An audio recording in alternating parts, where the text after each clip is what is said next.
Let me talk to you a little while about what is likely the most powerful financial institution in the entire world. As far as the world looks on things, because now God is the most powerful, but as far as the way the world looks on things, perhaps the most powerful financial institution in the entire world is the Fed. FED, the Fed. You hear it talked about in the news. Well, what in the world is the Fed? Well, that's a short little nickname that we give the Federal Reserve System of America. The Federal Reserve System, FRS, Federal Reserve System. And for a long time in America, we did not have a central banking network. But we started that, and the Federal Reserve System is composed of 12 regional banks, and they're throughout the United States, and they have a lot of duties, and generally it covers the national monetary policy. They supervise and regulate banks. They maintain financial stability, and they provide banking services. The Fed is an open market committee, and they manage and consider lots of policies for the American money system, financial system. And it began in 1913 with the Federal Reserve Act. President Woodrow Wilson, he was the United States president. And whatever you think about Mr. Wilson, he's the one that signed the Federal Reserve Act into law. It became statutory law. Until 1913, America did not have a central banking system. And there were panics different times. There'd be runs on the bank. You'd hear about that, and up and down and so forth. And so the American government said it's time for us to be like other nations, and let's have a central banking system. And so that led to the Federal Reserve Act, which then became the Federal Reserve System. And we often call it the Fed. And you're hearing the Fed in the news a lot. Now, one of the big things that the Fed does is establish interest rates. And that's what I want to talk about for a little bit now. The Federal Reserve System, they really like to help impact our country when it comes to inflation. Now, inflation has been zooming in the last 18 months in America. Go all the way back to January of 2021, and the inflation rate in America was 1.4%. That was the CPI, the Consumer Price Index. That month, inflation on an annual basis was going up 1.4%. And the Fed, oh, they like 1.4%. They think that's fine. In fact, the Fed is happy with a 2% rate. They just accept a 2% inflation rate. And as Americans, we have become rather accustomed to 1% inflation, 2% inflation, 2.25% inflation. But things have dramatically changed in America. Now, this is not the first time that we've had high inflation. When I was a boy, oh, there was high inflation. Yes, during Mr. Jimmy Carter's presidency, inflation soared. Oh, yeah, it was astronomically high. Well, things improved and so forth. Another president came along, another system came along and so forth, and inflation improved. But a lot of economic problems in America still are abounding, like our national debt. I made a video and talked with you about national debt, that all of our problems economically in America have some hook all the way back to the national debt. You study the Bible, God never encourages debt. In fact, there are a lot of warnings in the Bible about debt. But let's get back to this Federal Reserve System. So by December of 2021, inflation had went from 1.4, it had zoomed all the way up to over 7% and almost to 8%. Okay. Then 2022 comes along. Does inflation cool down? No, it continues to escalate. By May, it was 8.6%. And June, it went up again. So the Fed, one of the things that the Fed likes to do is to raise interest rates. They think that's a way to cool the economy. But now let's think about this. Is that what is actually needed in America right now to cool the economy? The economy is just going too fast and that's what's causing inflation? That is not what is causing inflation.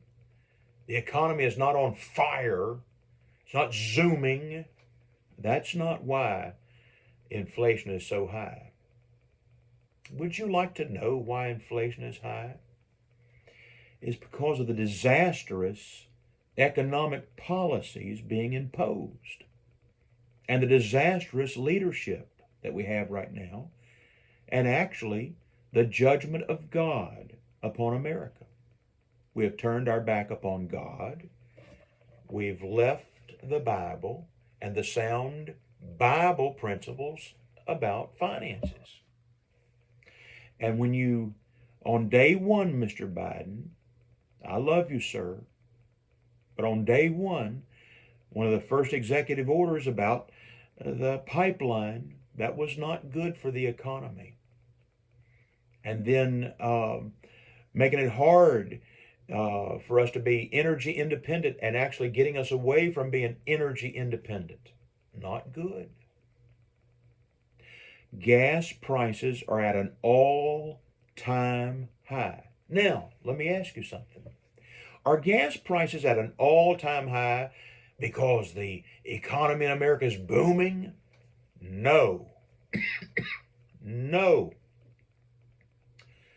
So actually, I do not think that the Federal Reserve System, Mr. Jerome Powell, the chairman, the governor, all these governors, there's 12 of them, this Federal Reserve central banking system of America, raising the interest rates, 75 basis points.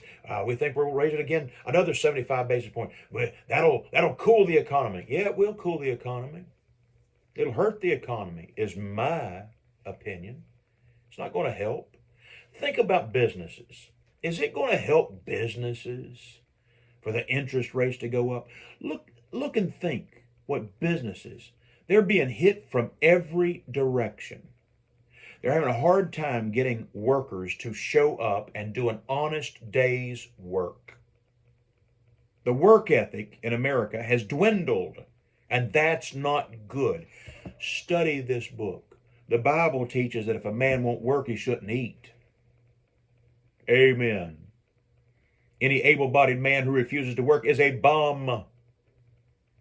So the Federal Reserve System, raising interest rates, that's not going to help the labor issue that we have going on. Well, what about the supply chain disruptions? Well, that's actually not all Mr. Biden's fault. This pandemic disrupted so many arenas, and the little bureaucrats that went around that went beyond their authorized power and did things that they shouldn't have done. We can't blame that on Mr. Biden. The gasoline prices, yeah, Mr. Biden, I've been seeing those stickers. I did that. Yeah. Mr. President, I appeal to you. Please unleash the American workers and let the free market enterprise correct itself. Capitalism fixes itself. Yeah, competition. When we have monopolies on things, doesn't work. I mean, look at health insurance. We made 50 little monopolies. Virginia insurance companies cannot sell health insurance to people in Michigan. Why? Because of statutory laws that each state has their own insurance companies. So 50 little monopolies. That cut down on competition. Competition. Oh, it's a good thing. And letting the people that work the smartest and work the hardest and have the best customer service, let them win the day. And you get the best prices for the consumer. So, Federal Reserve System, raising the interest rates, how is that going to help? It's not going to help the businessman who's been hit from every direction. Labor costs going up, supply chain issues. It's not going to help the businessman. No, it's going to hurt the businessman. So what is the solution? Is it the Federal Reserve System? I don't think so. I don't think what the Federal Reserve System is doing as far as raising interest rates is a very smart move. Now, that's my opinion. I'm a little tiny nobody, but I know the God of heaven. And I've been trying to study this book, and I've been trying to evaluate practical things for my country and for the world. Oh, what the world needs is Jesus. And what we need is Bible principles in place. And all this politicizing everything and everybody trying to gain power and oh no. You know, too many politicians don't love the American people. They're in for power. That's what it appears to me. And so, Mr. Jerome Powell, leader of the Federal Reserve System, I don't think you need to raise interest rates. I don't think it's going to help inflation. If that's the stated goal, and it is, the Federal Reserve System said we're going to raise interest rates to cool the economy. The economy is already cooling down. The last 2 quarters we have contracted. Now, did the video on stagflation, the 3 tripods, the 3 legs of stagflation. We don't have all 3 because number 3 about unemployment being astronomically high. That's not the case in America. It's less than 4% unemployment as far as people that want to work. Less than 4% of them are unemployed. And in America, come on. In America, if a man really wants a job, he can find a job. So often we just don't want the jobs. We want to collect unemployment. We want to collect benefits. We want to sponge off of others, and don't do that. Sir, be a man and go out there and do an honest day's work and build yourself up and make something out of yourself and be an honest, hard-working American. How does that sound? Sounds great to me. And so the Federal Reserve System, I'm thankful for it. All the good. Because now while we talk about inflation and while we talk about interest rates, I love my country of America. And the Federal Reserve System, there are some wonderful things, how it's helped our country. But right now, I think it's the wrong thing to